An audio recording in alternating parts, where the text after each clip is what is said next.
अस्सलामुअलैकुम वरहमतुल्लाह।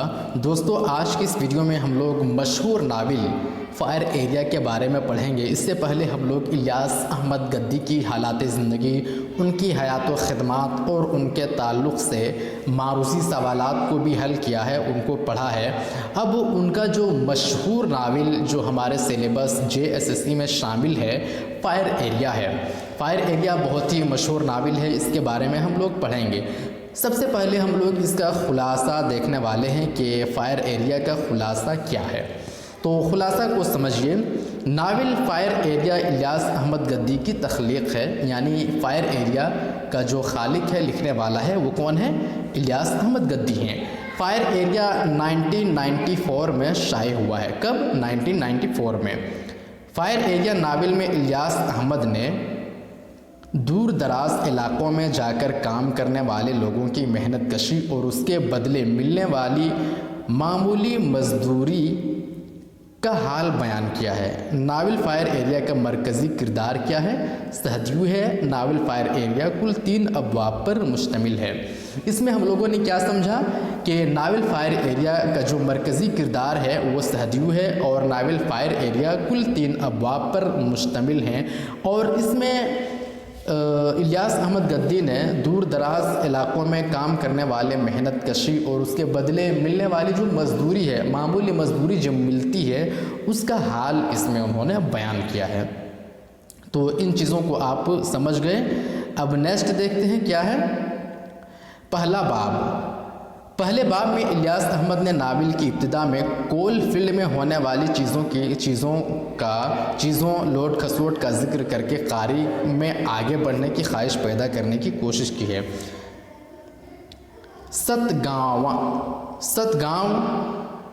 सतगांव ज़िला गया। सहदियू के घर में उसके भैया भाभी के अलावा उसका एक भतीजा, नाम क्या था? लड्डू, रहता है।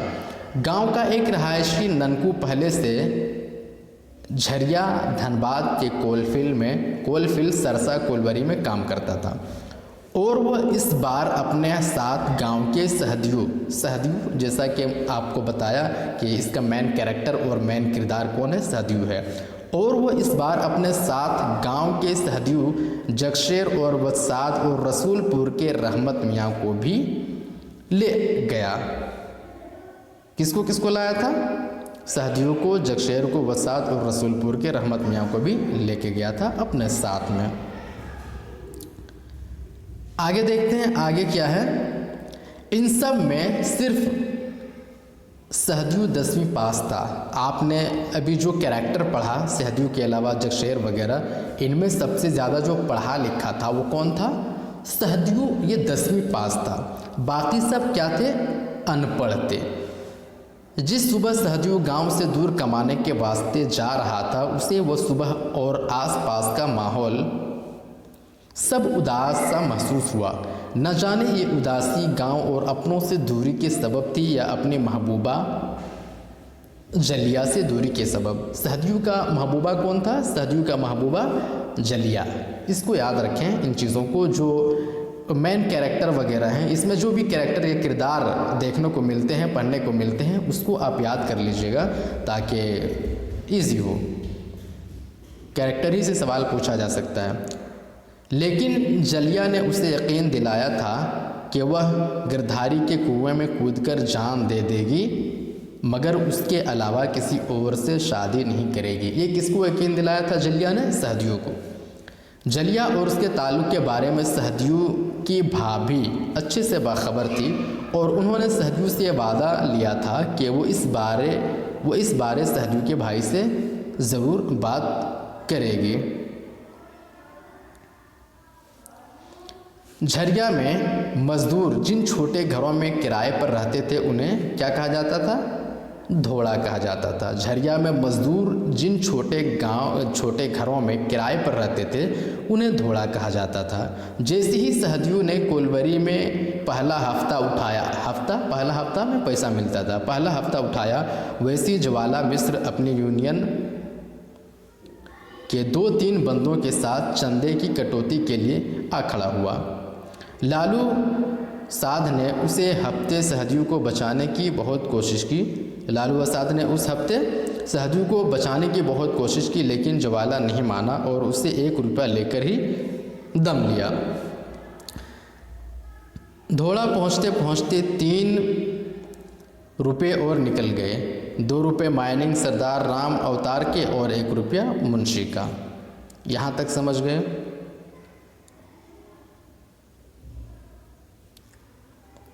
धोड़े में एक साथ रहते और कुलवरी में साथ काम करते हुए सहजू की रहमत मियाँ से काफ़ी जान पहचान हो गई थी। रहमत मियाँ गांव के ज़मींदारों का सताया हुआ बड़ा कमज़ोर और कम हिम्मत सा आदमी था, इसलिए अब मेहनत व मशक्क़त उससे बामुश्किल ही हुआ करती थी। ये सब देखकर सहजू को रहमत मियाँ पर तरस आता।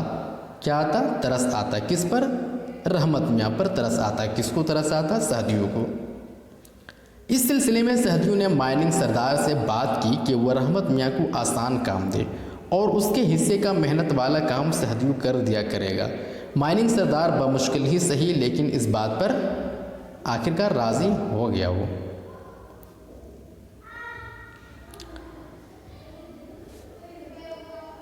आगे किया है।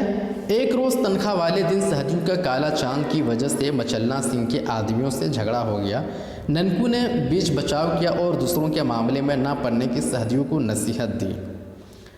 8 महीने बाद जब रहमत मियाँ छुट्टी पर अपने गांव जाने लगा तो सहजू ने कुछ चीज़ें उसके संग अपने भैया भाभी के लिए भी भेजी। रहमत के घर में उसकी बीवी खतूनिया। कौन? रहमत के घर में उसकी बीवी खतूनिया, बेटा इरफान और बूढ़ा बाप रहता था। रहमत की जब कुलवरी वापसी ही हुई तो उसने जलिया की शादी की। किसकी? जलिया की शादी की। खबर सहजू को दी। ये खबर सुनकर सहजू को अपने अंदर कुछ खाली खाली सा लगा। मचलना सिंह के आदमियों से लड़ाई की वजह से सहजू कोलवरी में काफ़ी मशहूर हो गया था। किस वजह से मशहूर हो गया था? लड़ाई की वजह से। इसी सिलसिले में सहजू की 1-2 बार मजूमदार बाबू से बात हुई। मजूमदार किताबें पढ़ने का शौकीन था। मजूमदार किस चीज़ का शौकीन था? किताबें पढ़ने का शौकीन था और कोलवरी के अंधेरे में किए जाने वाले जुल्म जुर्म से पर्दा उठाना चाहता था। मजूमदार सहजू के 10वीं पास होने से काफ़ी मुतासिर हुआ, इम्प्रेस हुआ था कि यहाँ पे जितने मज़दूर हैं इतना पढ़ा लिखा नहीं है, बट क्या है कि ये 10वीं पास है। अब सहजू का काम के बाद का वक्त ज़्यादातर मजूमदार के घर ही गुजरता। मजूमदार हर मुश्किल काम में सहजू के काम आता। आगे क्या है? सहजू को कोलवरी आए कितना साल हो गया था? 2 साल हो चुके थे। सहजू को कोलवरी आए 2 साल हो चुके थे, पर अब तक वो घर छुट्टी पर नहीं गया था। शायद उसका दिल जलिया की वजह से गांव से उचाट हो गया था। जलिया कौन थी? जलिया सहजू का महबूबा। क्वेश्चन में पूछा जा सकता है कि जलिया किसकी महबूबा है या कौन थी? कैरेक्टर में, किरदार में तो कौन थी? ये जलिया की महबूबा। अब तो सहजू ने भैया की चिट्ठियों का जवाब देना भी बंद कर दिया था। यही परेशानी उसके भैया को कोलवरी ले आई और सहजू का भाई हाजिरी बाबू से बात करके उसे ज़बरदस्ती 15 दिन की छुट्टी पर गांव ले आया। सहजू ने भाभी से सहजू रसूलपुर रहमत के घर पैसे और बच्चे के खिलौने देने भी गया। वहाँ उसकी मुलाकात खतूनिया, इरफान और रहमत के बाप से ही हुई। सहजू का इस बार गांव में दिल नहीं लगा और वह बमुश्किल 13 ही दिन गांव में ठहर सका और छुट्टी ख़त्म होने से पहले ही कोलवरी चला आया। कितना दिन ठहरा था वो? मुश्किल से 13 दिन। इस बार उसे कोलवरी का समा भी चुपचाप और खोया हुआ लगा, जैसे हर सो एक गहरी उदासी हो और जैसे सब उसे नज़रें चुरा रहे हों। ननकू ने उसे बताया कि रहमत मियाँ 3 दिन से लापता है। कौन? रहमत मियाँ, जिनसे काफ़ी अच्छी सहजू की दोस्ती हो गई थी। रहमत मियाँ 3 दिन से लापता है, शायद ज़्यादा काम के डर से या किसी औरत के साथ भाग गया।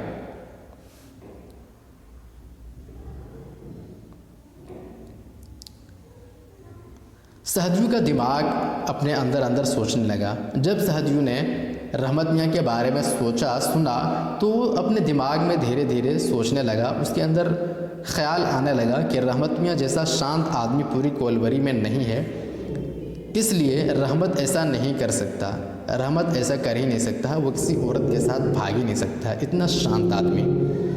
कहीं अंदर सहजू को खतूनिया और इरफान का ख्याल भी आया। सहजू ने इस बारे में मजुमदार से भी बात की। मजुमदार ने उसे कहा कि हाज़री बाबू से बात करे, अगर रहमत कोलवरी से निकला है तो उसके दस्तखत हाज़री बाबू के खाते में ज़रूर मौजूद होंगे। जब सहजू मजुमदार के घर से निकला तो उसे नशे में डूबा काला चांद मिला। उसने सहजू को बताया कि उसे मदना बावरी से मालूम हुआ कि रहमत मियाँ अब इस दुनिया में नहीं रहा, यानी रहमत मियाँ का इंतकाल हो गया।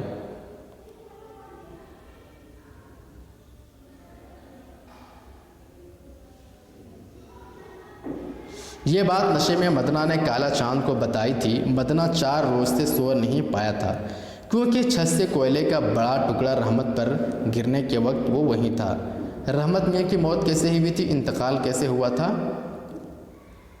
सर पर उसके जिस्म पर बड़ा टुकड़ा, पत्थर का बड़ा टुकड़ा गिरने की वजह से। लेकिन राम अवतार ने उससे ये बात किसी को भी बताने से मना कर दिया था।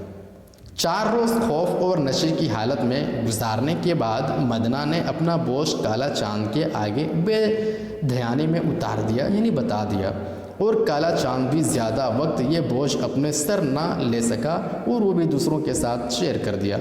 उसने भी इस राज को सहजू के आगे उगल दिया।